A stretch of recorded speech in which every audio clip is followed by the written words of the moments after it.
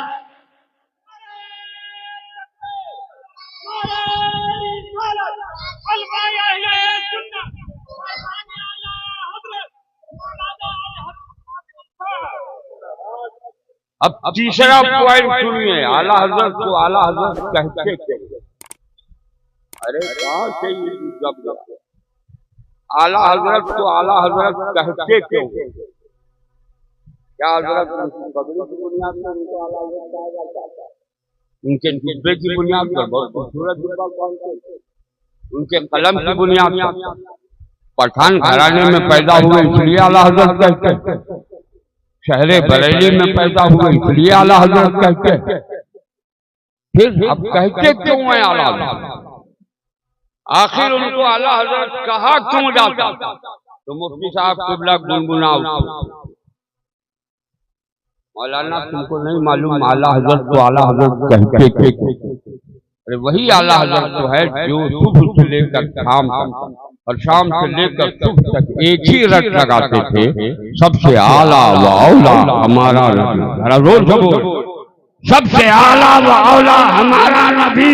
سب سے بالا و بالا ہمارا نبی. جس احمد رضا نے پوری زندگی اپنے نبی کو سب سے اعلیٰ و اولیٰ کہا اسی اعلیٰ رسول نے اپنے عشق کا جام پلا کر مولانا احمد رضا کو اس دور کے حضرتوں میں اعلیٰ حضرت بنا دیا. ہم اس لیے اعلیٰ حضرت کہتے ہیں. اعلیٰ حضرت کا احسان ہے کہ ہم سب سنی بریلوی ہیں. آج کل لوگ 1.5 اینٹ کی مسجد اور خانقاہ بنا لیتے ہیں تو اعلیٰ حضرت کی ہی مخالفت شروع کر دیتے ہیں.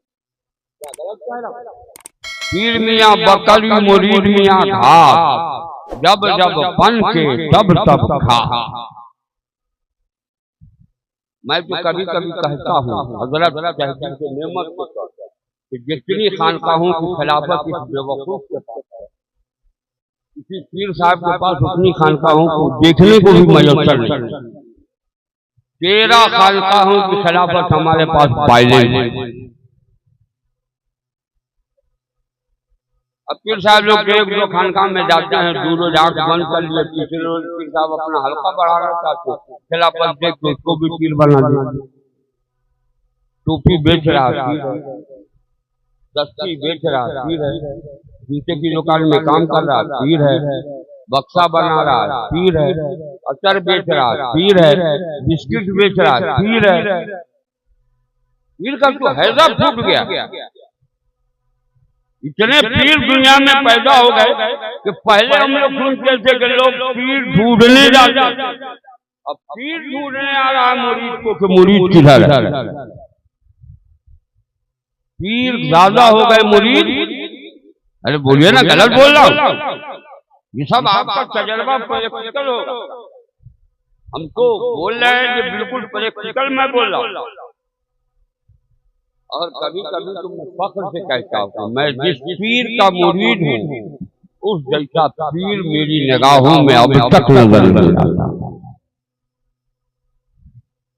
آج کل لوگ دل پھڑوا پیر سے مرید ہو جاتا ہے سمجھتا ہے کہ پہنچ.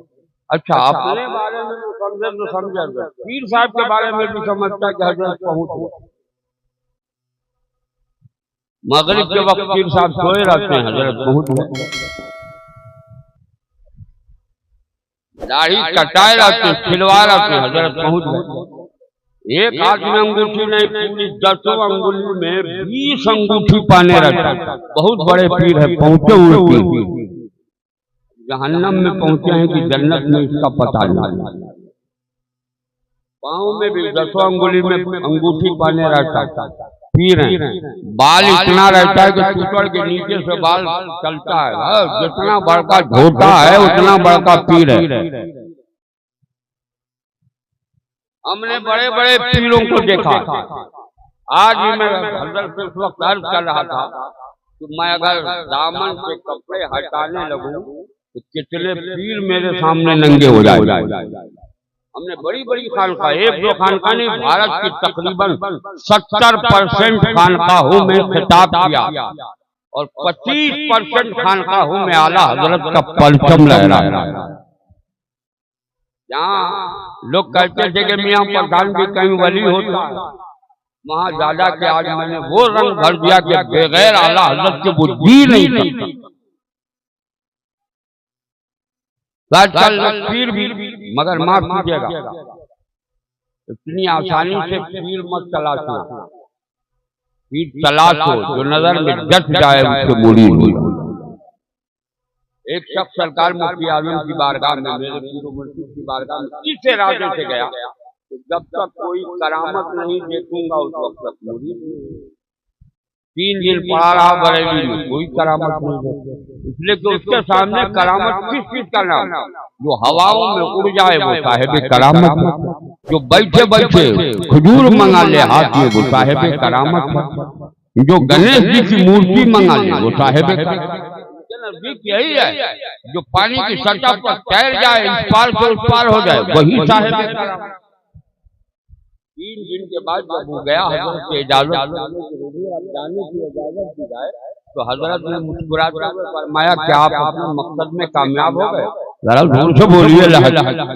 ذرا زور سے بولیے اگر آپ ہوتی تو سمجھ لیتا یہی تو سب سے بڑی کرامت کہ میں نے کہا نہیں اور وہ کہہ رہے ہیں اپنے مقصد میں کامیاب ہو گئے اس سے بڑی کرامت کیا ہو سکتی کہا حضور میں تو اس ارادے سے آیا تھا 3 دن میں آپ کو کوئی کرامت نہیں دیکھی اس لیے میں دوسرے پیر کی تلاش میں جا رہا تو آپ نے کہا بیٹھ کہا 3 دنوں سے تو نے مجھ کو شریعت کے خلاف کوئی میرا قدم دیکھا نہیں کہا سن جو شریعت کا پابند ہے وہی با کرامت ولی ہے ذرا زور سے آج کل تو شریعت کی پابندی نہیں پیر بن گئے مرید بھی ایسا بیچارہ شروع کیے ہوا ہے سوچ رہا ہے کہ یہی پیر ہم کو جنت میں لے جائے اب سن لیجئے میں کھلے لفظوں میں کہتا ہوں پیر کی زیادہ خدمت کرنے والے کرو اللہ توفیق دے کہ جتنی کرو لیکن پیر کی خدمت کرو اور ماں کو ستاؤ تو خدا کی قسم جنت کبھی نہیں جنت ملے گی نہیں جنت کی خوشبو تک تم نہیں پاؤ کہ پیر میاں لوگ جنت میں لے جانے کی ٹھیکیداری نہیں لیں گے اس لیے کہ جس کی ماں راضی ہے جس کا باپ راضی ہے اس سے اس کا خدا راضی ہے اور جب خدا راضی ہو جائے گا تو جنت اس کی ہوگی کہ دوسری بولیے اس لیے پیر تلاشو تو ایسا پیر جو شریعت کا پابند ہو خود بھی جنتی کردار لیے ہو اور تمہیں بھی جنت کی دعوت دیتا ہو اللہ تعالی ہمیں اور آپ بہت سوچ سمجھ کر ہم سے قاضی رضی اللہ صاحب علیہ الرحمہ نے پوچھا کہ اگر تم سرکار مفتی اعظم سے مرید نہ ہوئے ہوتے اور اس دور میں پیر تلاشنا ہوتا تو کس کو تلاشنا میں نے کہا حضرت مقدر میں تو وہی تھے تو ہم دوسرا پیر تلاشنے کیوں جاتے جو مقدر میں تھے وہ ملتے کہا نہیں ایک بات پوچھ رہا ہوں بتاؤ میں نے کہا ابھی کوئی پیر میری نظر میں نہیں لگتا اب آپ سوچ لیجیے جس پیر کا میں مرید ہوں وہ سبھی غوث اعظم کہا جاتا جو اعلیٰ حضرت کے شہزادہ جس نے سرکار مفتی اعظم کا جمال دیکھا ہو وہ دنیا کے کس پیر کے جمال پر اٹھی میں تو ان نظروں کو ہزاروں سلام کہتا ہوں جس نے مفتی اعظم کی تصویر اللہ تعالیٰ سلامت رکھے، زندہ رکھے، تابندہ رکھے۔ اس لیے لوگوں تم صاحب کردار بنو، جب تمہارا کردار اچھا ہوگا تو پوری دنیا میں تمہاری مقبولیت ہوگی، ورنہ سنجر سے آنے والا ہندوستان میں اپنا کتا جما لے۔ کیا غلط کہہ رہا ہے؟ ایسے ہی پہلے دن اجمیر مقدس پہنچے، ہم تو کہتے ہیں کبھی کبھی بھائیوں کی جلدی کیجیے آپ۔ ایک بار میڈیا والوں نے مجھے دلی میں پکڑ کے کہا کیا نامہ کرنا ہے، یہ دو تقریر میں آپ کہتے ہیں کہ جلدی کرو، خدائی کرو، خواجہ غریب نواز کو مزار، ان کا اچھے گھر میں پنگا دیا۔ کہا کیوں؟ ہم نے کہا جب خواجہ کی بٹھائی ہوئی اونٹنی کو راجا نہ اٹھا سکا تو بھارت میں بسائے ہوئے غلاموں کو کیا بھگا پائے؟ اتنا آسان ہے کہ خواجہ غریب نواز کے غلاموں کو جب چاہے بھگا۔ ارے ہمارے اندر آج بھی قوت حیدری موجود ہے، خون شبیری کا رنگ موجود ہے، علی اکبر کی جوانی موجود ہے، اور محمد کا بھاگپن موجود ہے۔ جس دن میری غیرت نے اس بات پر آمادہ کر دیا کہ جس طرح حسین یزیدیوں کے خلاف سفارہ سے تم بھی اٹھو اور چلو، تو حسین نے لہو دے کر نانا کا دین بچایا ہے، غلام حسین بھی اپنا لہو دے کر بھارت میں اسلام بچا دیا۔ اللہ تعالیٰ ہمیں اور آپ کو سب کو سچا پکا مسلمان بنا۔ لیکن یہ مسجدیں تم سے کچھ آواز دے کہہ رہی ہیں، ان کا پیٹ خالی رہتا، دو چار 10-20 نمازی ہو گئے، پورے گاؤں کے سر سے یہ چہرہ ختم ہو جائے، ایسا نہیں ہے۔ یہ نماز جنازہ نہیں ہے، نماز جنازہ میں کچھ لوگ چلے جائیں گے، پورے گاؤں کے سر سے بوجھ ہے نا۔ ہر آدمی پر نماز فرض ہے، نماز پڑھنا۔ ذرا جلدی سے گزر جا بات، ایک چائے پلانے والے نے جو پورے بھارت کو بیچ دیا، اب تم کیا کرو گے؟ جو دو چار آدمی بیٹھا وہ کو بھگا دو۔ محبت سے درود شریف پڑھیے، اللہم صلی علی محمد۔ آخری پوائنٹ سنا دوں اور اس کے بعد سلام کے لیے آپ کو کھڑا کر وقت میں مفتی علی مدین صاحب ہاں ان کو سونے کا وقت ہو گیا، بیچارے بہت کمزور ہو گئے، الحمدللہ اللہ تعالیٰ کاملہ باجلہ بدائی ماتا فرمائے۔ تو تھوڑا سا ذہن قریب ہے، بولیے سناؤں کیا میں بول رہا تھا؟ مسجد کو آباد کرو۔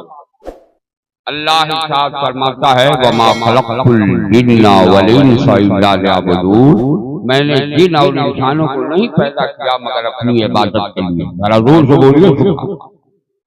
نماز ایک ایسی عبادت ہے کہ اس عبادت میں بندہ خدا سے محو کلام رہتا ہے، اور وہ آنکھ والا جانتا ہے ہمارا کیا جانے۔ ہم لوگ تو اندھے ہیں، بالکل کورے ہیں، آنکھ میں روشنی ہی نہیں، مگر جس کے پاس روشنی ہم نے دیکھا ہے، خود حضور شیر بہار کو دیکھا ہے کہ ان کے جسم کا ایک ایک انگ الگ الگ ہو کر اللہ کی صدا برابر۔ یہ لوگ اللہ والے تھے، اللہ والوں کی دنیا ہی الگ الگ ہے۔ اللہ تعالیٰ ان حضرات کے فیضان سے مستفید فرمائے اور ان سے سچی محبت کی ہمیں توفیق عطا فرمائے، آمین بجاہ حضرت سید المرسلین صلی اللہ علیہ وسلم۔ اب دیکھیے ہمارے ہاں سماج میں اختلاف ہے، بولیے ہے کہ نہیں؟ باپ بیٹے میں اتحاد نہیں ہے، بھائی بھائی میں اتحاد نہیں ہے، شوہر بیوی میں اتحاد نہیں ہے، اور سسر اور داماد میں اتحاد نہیں ہے۔ اتنا اختلاف ہے کہ اختلاف دیکھنے کے بعد عقل حیران ہوتی کہ آخر اتحاد ہوگا کیسے؟ آپ بزرگوں سے ہم نے حاصل کیا، نماز ایک ایسی عبادت ہے جس میں اتحاد کا پیغام پوری دنیا کو دیا جاتا ہے۔ اب آپ کہیے تو میں اس کو سمجھا دوں، بولیے سمجھا دوں۔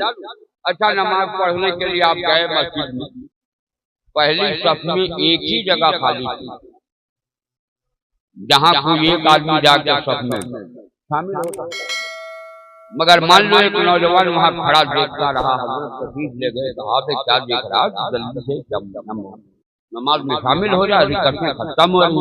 اس نے کہا حضور ذرا ایک عریضہ ہے بتا دیجیے۔ کہا بولو جلدی بولو۔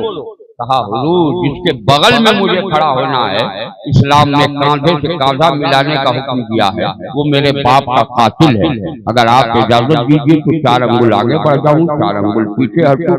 حضرت جلال فاروقی آیا، انہوں نے کہا سن، یہ شریعت ہے، تمہاری طبیعت کے اعتبار سے شریعت نہیں بدلی جا سکتی، شریعت کو تمہاری طبیعت کو شریعت کے سانچے میں ڈھال دیا جائے۔ کیا تجھے وہیں جانا ہے؟ کاندھے سے کاندھا ملا۔ حضرت کے جلال کی وجہ سے وہ گیا، کاندھے سے کاندھا ملا لیا۔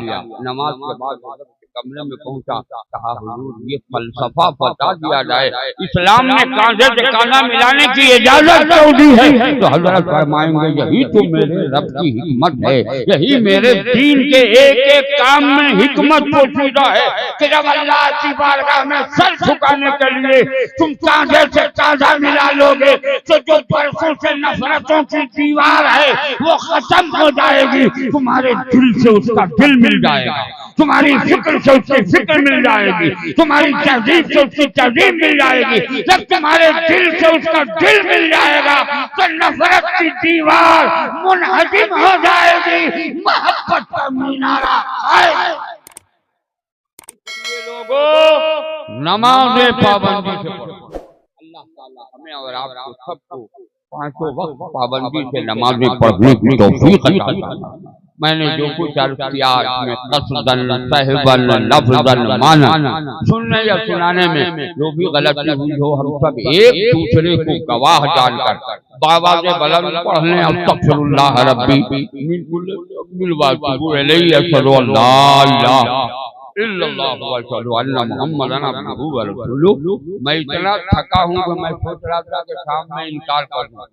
میں رات کل بھوٹان سے چلا ہوں، صبح 8:30 بجے گھر پہنچا اور پھر صبح ان کا حکم ہوا کہ آنا ہی ہے۔ میں نے فون اسی لیے لگایا تھا کہ یہ کسی طرح کہہ دیں کہ مت آؤ تو میرا کچھ مسئلہ ہو جائے گا۔ پھر متواتر کل سے مجھے سفر میں رہنا، دعا کیجیے کہ اللہ تعالیٰ ہمیں صحت عطا فرمائے، ہماری زبان میں قوت گویائی عطا فرمائے، اثر عطا فرمائے، ہمیں اپنے بزرگوں کے نقش قدم پر چلنے کی توفیق رفیق عطا فرمائے۔ جس بستی کے سلسلے میں اس مجلس کا انعقاد ہوا اور جس مقصد خیر کے تحت انعقاد ہوا، اللہ تعالیٰ ان کی ساری تمناؤں کو تکمیل فرمائے اور اس بستی کو صحت و سلامتی عطا فرمائے، جملہ آفات و بلیات، آصف و حرکات، نظر بد جادو سے ہر گناہ سے محفوظ و معمول فرمائے، آسمانی زمینی بلاؤں سے بچائے، زندگی نے وفا کیا۔ پھر ملاقات ہوگی۔ السلام علیکم۔